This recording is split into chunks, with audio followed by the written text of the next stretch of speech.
মধ্যপ্রাচ্যের চলমান যুদ্ধ পরিস্থিতির কারণে বিশ্বজুড়েই চলছে জ্বালানি তেল ও গ্যাস নিয়ে অস্থিরতা, যার প্রভাব পড়েছে বাংলাদেশেও।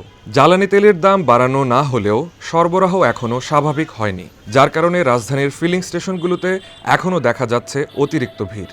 জ্বালানি রেশনিং করেও যার সুফল মিলছে না। তেলের পরিস্থিতি, যে পাম্পে যায় খালি তেল নাই, যে পাম্পে যায় তেল নাই, স্পেশাল লোক আছে, স্পেশাল লোকের তোমার তেল দেবে, একটু 50 লিটার 60 লিটার 100 লিটারও দিয়ে দেবে। আমি তো আমি 500 টাকা দিলেই হয়। এটা কৃত্রিম একটা সংকট তৈরি করছে, আসলে সংকট নাই, বুঝছেন? এরা মানে অতিরিক্ত মুনাফা, কালোবাজারে তেল আছে, পাম্পে নাই। তার মানে কি আপনি ইচ্ছা করে একটা সংকট তৈরি করে দিলেন। ভাই সারা রাত বসে আসছিলাম উদিলি পাম্পে, তেল দেয় না, তেল নাই। এখন আবার এই যে আইলাম, আর কালকে নিচ্ছিলাম ঢাকার থেকে অল্প একটু, আর এই যে অল্প আসতে দিয়ে নিয়ে যাইতেছে। 4-5 পাম্পে যাওয়ার পর এই পাম্পে 4-5 ঘন্টা সিরিয়ালের পর এই মাত্র হাবাই সিরিয়াল পাইলাম। এই কারো কাছ থেকে নিতেছি 10 লিটার 20 লিটার, তারপরে সারা রাত বসে থাকতেছি, কইতাছে নাই, সকালবেলা চলে যাও। অন্যান্য দিন ঘুষ দিয়ে নিতে হয়েছে স্যার, ঘুষ দিয়ে নিতে হয়েছে 300 টাকা 400 টাকা ঘুষ দিয়ে লইছে। সরজমিনে রাজধানীর বেশ কয়েকটি ফিলিং স্টেশন ঘুরে দেখা গেছে গত 7 দিনে দীর্ঘ লাইন কিছুটা কমে এসেছে। সরবরাহ বাড়ায় দ্রুত মিলছে কাঙ্ক্ষিত জ্বালানি, আর তাতেই উচ্ছ্বাস প্রকাশ করছেন কেউ কেউ। খুশি হয়েছি কেন? কারণ 2 ঘন্টা পর আমি 4 লিটার তেল পাইছি, আমি কালকে পর্যন্ত চলতে পারবো, আমার আর পাম্পে রাতে আসা লাগবে। আজকের সরবরাহ ঠিক আছে, আজকে জন প্রতি 500 টাকা করে দিচ্ছে।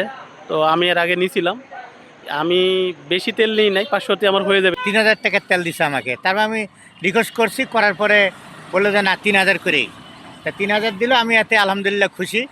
আর তেল পর্যাপ্ত পরিমাণই আছে, এটা আমাদের কিছু লোকজনের কারণে সংকট দেখানো হচ্ছে। আমি গত শনিবারে তেল নিয়েছিলাম, ইফতারির আগে 3 ঘন্টা দাঁড়িয়ে থাকার পর তেজগাঁতে তেল শেষ হয়ে গেছে।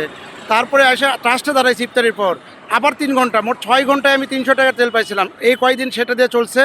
আজকে তেল শেষ, এখানে নিলাম, এখানে অল্প সময় পাইছি, 500 টাকার তেল পাইছি। আমি 1টা বাজে লাইনে দাঁড়াচ্ছি, এখন হলো 2টা 49, তাহলে 1 ঘন্টা 49 মিনিট দাঁড়ায় অনেক ঝগড়াঝাটি করে তেল পেয়েছি। 30 লিটার তেল দিচ্ছে, 30 লিটার। হ্যাঁ, আগে তো টাঙ্কি লোড করে নিতাম, সরকারি গাড়ি সবসময় টাঙ্কি লোড করে রাখতাম। ইদানিং তো গাড়ির তেল নেওয়া যাচ্ছে না, তেল মানে কোনো জায়গায় দিচ্ছেও না। এখন ঝামেলা বলতে, আগে তো নিতাম লাইন ধরা লাগতো না, এখন লাইন ধরে সিরিয়াল বাই সিরিয়াল নিচ্ছি, কোনো সমস্যা হচ্ছে না। আমি চিটাং থেকে আসছি, চিটাংও পাইছি, আবার এখানেও পাইছি। আমি তেল আগে নিতাম 30 লিটার করে, এখন 30 লিটার দিচ্ছে না ওরা, এখন 15 লিটার বা 10 লিটার এরকম দিচ্ছে আর কি। ফিলিং স্টেশনের বিক্রেতারা বলছেন, সরবরাহ বাড়ায় এখন দূরপাল্লার বাস ট্রাকগুলোকে 40 থেকে 60 লিটার পর্যন্ত তেল দেওয়া হচ্ছে। প্রাইভেট কারগুলোকে দেওয়া হচ্ছে 2000 থেকে 3000 টাকার তেল, আর মোটরসাইকেলগুলোকে দেওয়া হচ্ছে 500 থেকে 600 টাকার তেল। আমরা অক্টেন ফেরাডোর গাড়ি, অক্টেন যে ফেরাডোরের মধ্যে 3000 3500, প্রাইভেট কার আছে 1500। কেউ যদি না তেল না থাকে তাদেরকে 2000 দিচ্ছি।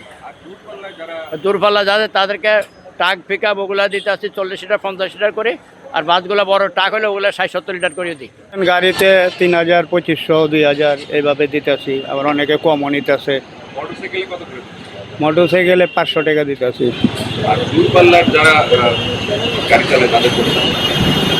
বড় গাড়িগুলোরে 3000 দিই, অনেকে 3500 নিয়ে যায়, কোনো নাই। ওদের জন্য তো আমরা বড় বাসের ব্যবসা, আমরা তো ট্রাক পিক আপ মালটানি এগুলো আমরা বেশি করে দিচ্ছি, কারণ এগুলো তো প্রয়োজন, এগুলো নিত্য প্রয়োজন, এগুলো দিতে হবে। টাটা ছোট টাটা X2 এগুলো একই পরে 10 লিটার, পরেরটা যায় আবার মানে 20 লিটার, এইভাবে আর আমরা দিচ্ছি।